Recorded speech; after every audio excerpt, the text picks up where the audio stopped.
Hey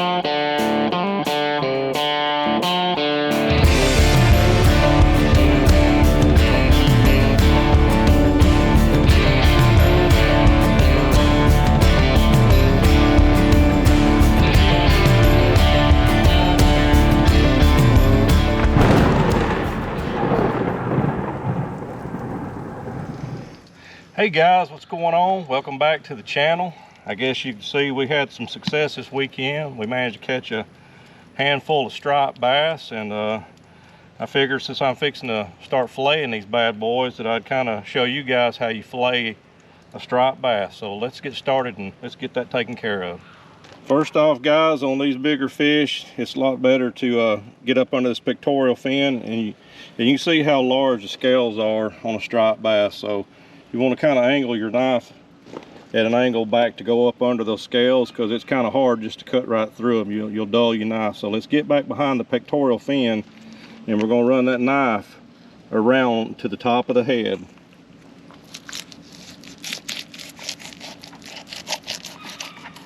The way we get most of that meat. Now we're going to turn that knife and we're going to go right down that backbone.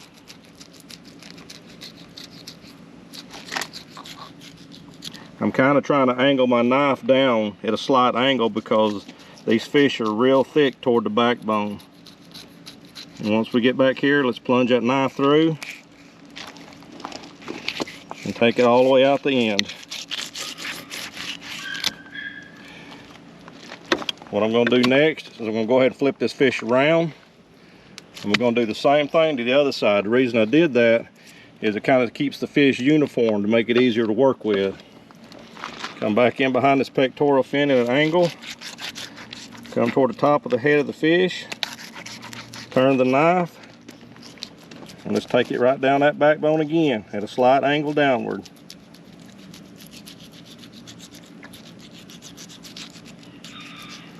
The whole time when I'm plunging that knife, I can kind of feel it bouncing against the top of the rib cage there.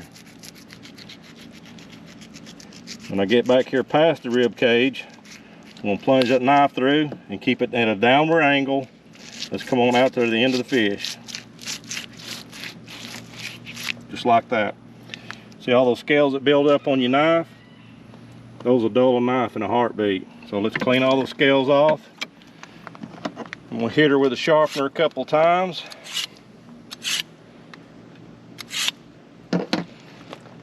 Now we're going to try to peel this fillet off this fish. So let's get in the top of the back and at that downward angle again. Let's start working that fillet off.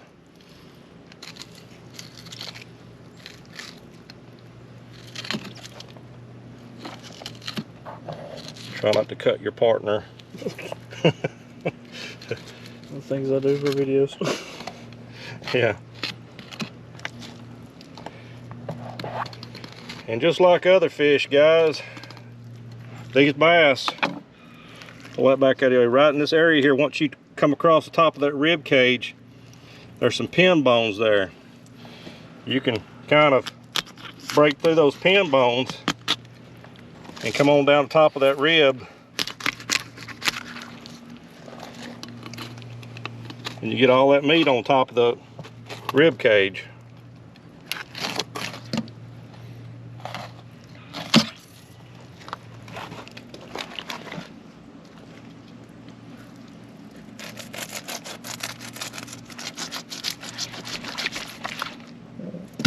One.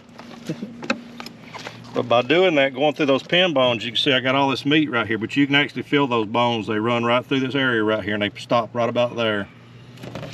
And I'll show you how to remove those in a second. Flip our fish around. I'm going to clean it off, that way it makes it easy to see.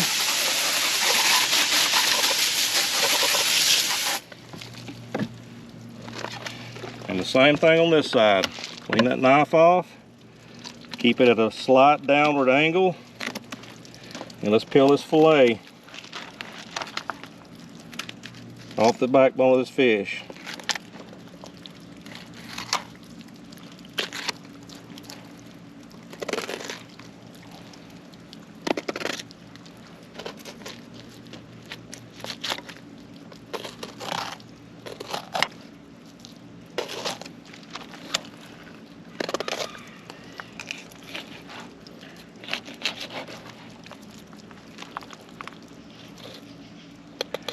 And then again, you can hear those pin bones. I was touching those pin bones.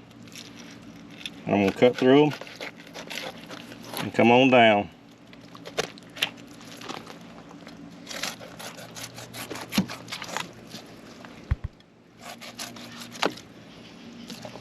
All right, guys. See if I can get here where you can see that right there. It's kind of hard to see, but that's a pin bone. What you want to do is get on each side of that lateral line for a short section, just back to where you don't feel those pin bones anymore. And I'm cutting at a slight angle. Now let's take this fillet off, this skin.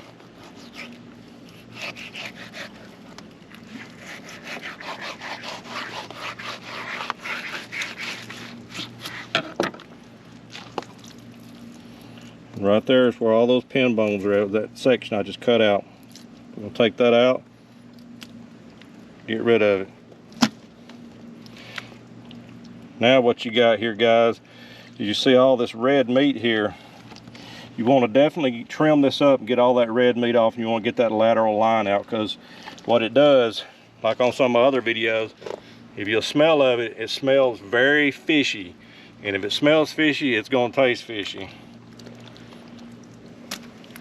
So let's just take that lateral line, move this a section aside, and what you're left with is a nice fillet there. So let's take and let's trim that fillet up and get that dark meat off of it. So I'm going to take my knife at a slight angle and come down through there and clean that up.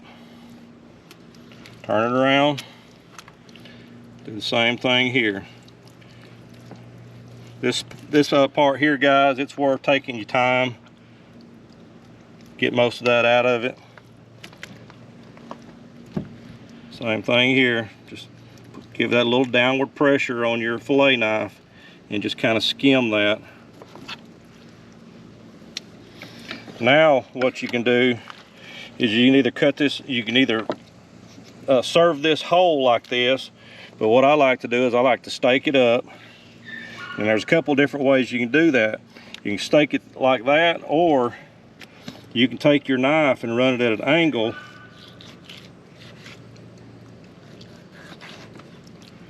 and you can get uniform stakes off of it.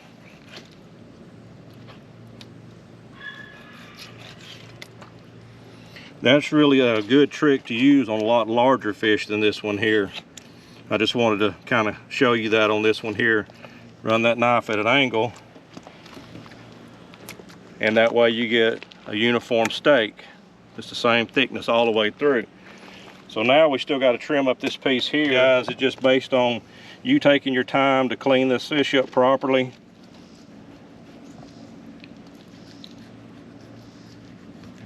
Because this lower section here has a lot of that red. You will waste a little bit of meat here to try to get that off. So, but it's worth it, because that totally gives it a bad fishy taste if you don't get that out of there. Especially on these stripers.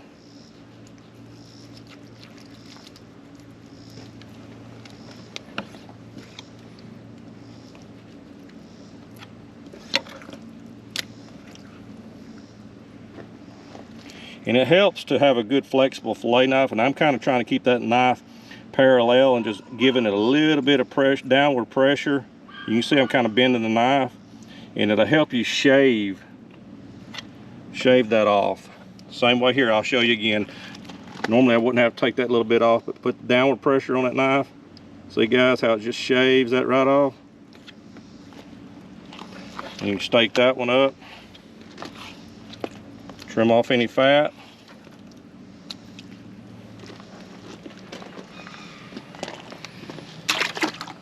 And add that to your bucket. Something else I like to do on these stripers, guys, is I'll take and put it in a cooler with ice and put a little bit of salt in it.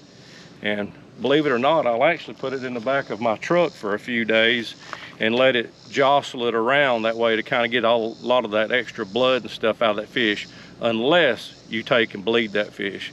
And that's something that we're going to show you guys on a future episode, is bleeding these fish out, because it'll make those fish taste a heck of a lot better if you bleed them out. Because what you see here is when we're cleaning these fish, these haven't been bled out, and what you end up with is a bad bloody fish when you're working on it. But if you took a few seconds and bled that fish, none of that would be there, and a lot of this would not be in that meat. But guys, I'm not going to bore you with the next section of this fish here, because it's basically the same as that first side I did. But as always, we appreciate you guys watching, and if this was beneficial to you in any way, please hit that like button and don't forget to subscribe.